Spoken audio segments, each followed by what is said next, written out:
안녕하세요. 조성태 박사의 생긴 대로 건강톡톡 아나운서 김민영입니다. 우리나라 국민의 건강 성적은 과연 어떨까요? 보건복지부 조사에 의하면 해가 갈수록 흡연과 음주가 늘고 비만으로 인한 성인병도 심각한 수준이라고 합니다. 한마디로 건강 성적이 점점 더 나빠진다는 건데요. 특히 운동 부족도 심각해서 허리 통증을 앓고 있는 사람들도 많다고 합니다. 자, 허리 통증 원인도 정말 여러 가지라고 하죠. 생긴 대로 건강톡톡 오늘 첫 번째 주제로 허로의 요통에 대해 알아볼 텐데요. 허리가 아픈 게 단순히 허리만의 문제가 아닐 수도 있다고 하는데요. 어떤 이야기인지 조성태 박사님의 강의를 통해 알아보도록 하겠습니다. 자, 그럼 조성태 한의학 박사님 모셔볼까요? 어서 오십시오.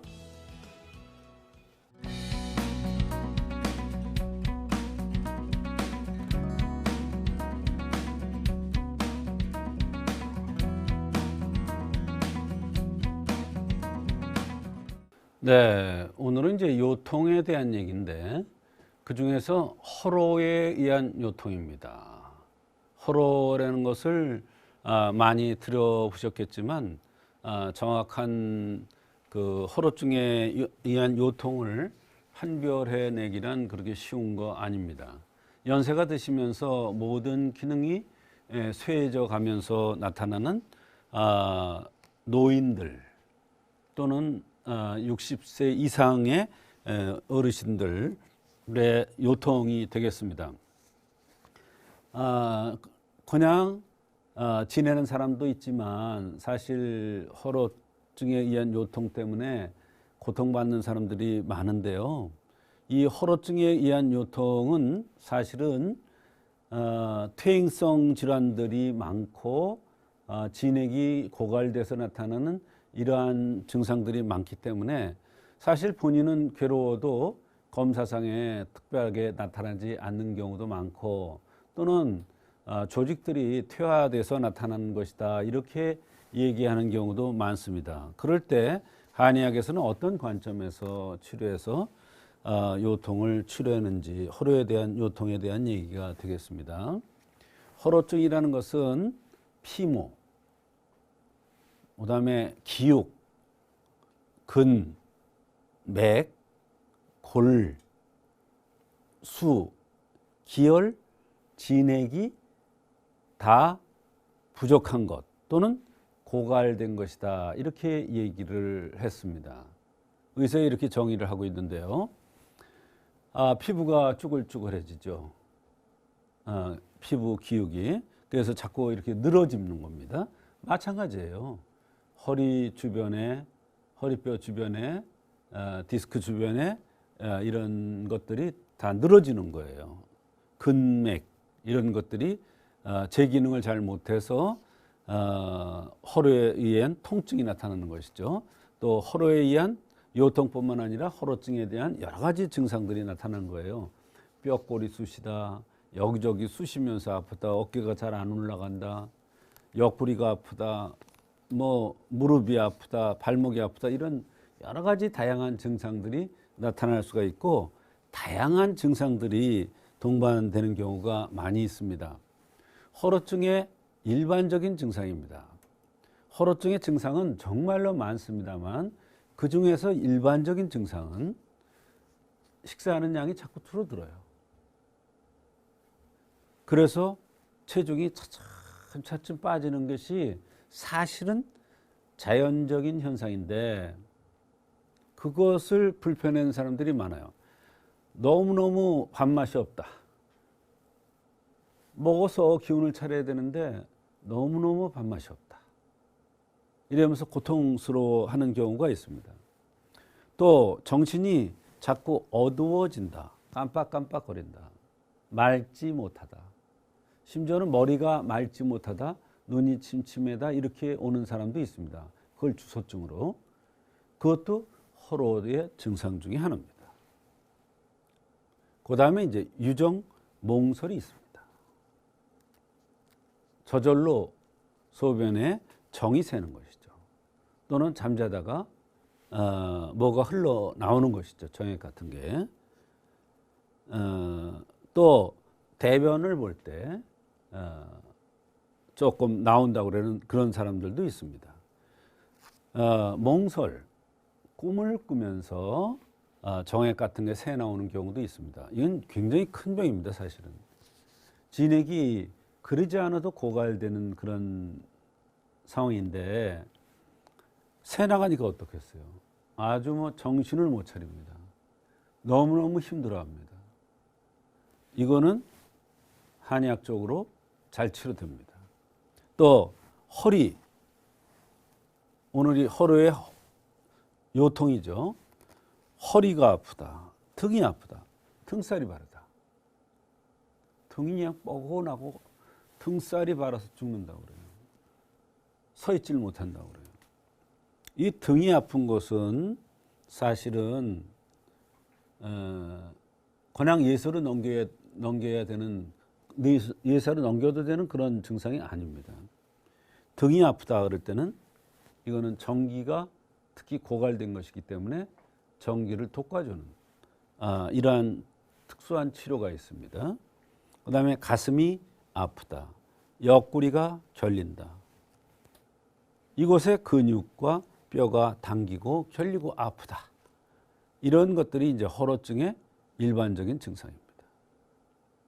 사실 정신이 어둡다 하나씩의 증상들만 보면은 뭐 다양한 연령층에 나타날 수가 있지만 여기에 나이라는 것을 추가하면 이거는 허로증에 의해서 나타나는 일반적인 증상이구나, 이런 거를 알 수가 있는 것입니다.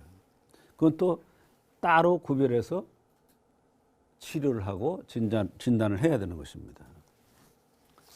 그 다음에 허로증의 일반적 증상 중에는 조혈 증상이 있습니다. 그러지 않아도 진액이 고갈돼 가고 모든 것들이 말라 들어가는데 열이 났다 식었다 하는 이런 증상들이 나타나면 이걸 조혈이라고 그러는데 진액이 더 고갈되겠죠. 이것을 갱년기 증상이라고 얘기하기도 합니다. 갱년기 증상. 그다음에 자한이라고 해서 이유 없이 끈적끈적한 땀이 나가는 겁니다. 이것은 진액이 새는 현상이죠.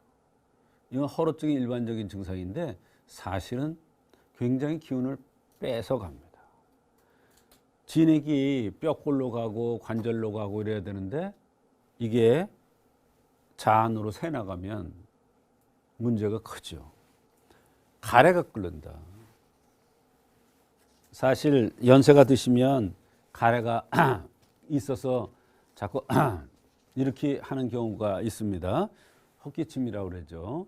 목을 다듬는다고 그러죠. 이런 현상이 저절로 나타나는데 이것은 뭐냐? 가래가 뼈골로 가야 될 것, 진액으로 가야 될 것, 오장육부로 가야 될 것이 기운이 없으니까 안 가는 거예요.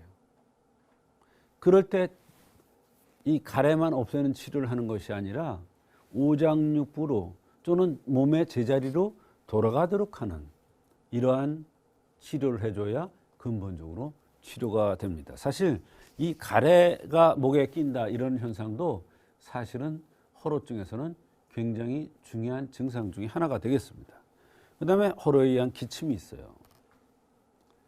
우리가 기침 그러면 일반적으로 감기나 그 뒤끝에 오는 것으로 생각하는데 사실은 몸이 허약해서 나타나는 그러한 기침들이 많아요. 물론 기침도 종류가 많죠. 근데 허로증에 의한 기침이 있어요. 근데 허로증도요, 음이허하냐 양이허하냐 음호하동이냐 이런 여러 가지에 의해서 기침을 또 나눌 수도 있어요. 그래서 기침 하나도 사실은 굉장히 치료가 쉽지 않습니다.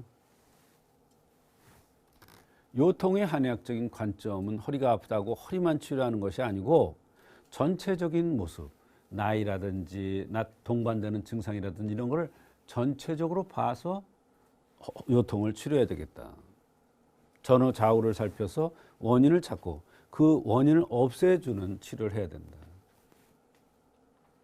인체가 그렇게 해서 흠을 찾아서 흠을 보완해주면 인체가 저절로 회복되어서 정상적으로 활력을 찾아서 허리의 통증이 없어지는 것이 허로의 요통의 한의학적인 관점이 되겠습니다. 허리 통증에는 이제 여러 가지 종류가 있죠. 오늘 얘기하는 것이 허로에 의한 통증이 되겠는데요. 허로에 의한 요통이 되겠는데요. 산요통이라고 해서 아랫배로 해서 옆구리로 허리가 아파지는 이러한 요통이 있고요. 허리는 전기에 통로인데 전기가 부족해서 오는 요통이 있고요. 또 명문화세라고 해서 밑에 화력이 좋아야 되는데 그래야 허리가 제 역할을 하고 배도 안 나오고 그러는데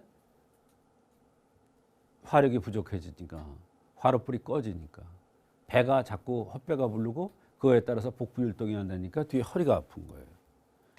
신명문허한이라는 것은 그냥 명문만 약한 것이 아니라 콩팥 기능이 같이 허해지는 거예요. 그럴 땐 특징이 등살이 마르면서 코가 휘는 게 특징이에요. 그런 사람들이 신명문 허한 증상은 잘 나타납니다. 그 다음에 이제 식적 요통, 담음 요통 이런 여러 가지 증상들이 있습니다. 이와 같이 허로에 의한 요통은 사실은 너무나 많은 사람들이 앓고 있는데 임시 진통제라든지 임시적인 치료에 의해서 나으려고 하는데 낫게 하려고 그러는데 사실은 그게 잘 안 됩니다. 그래서 허로의 요통은 주변 증상, 나이, 맥 이런 거를 종합적으로 판단해서 치료하면 한의학적으로 얼마든지 잘 치료될 수가 있는 것입니다.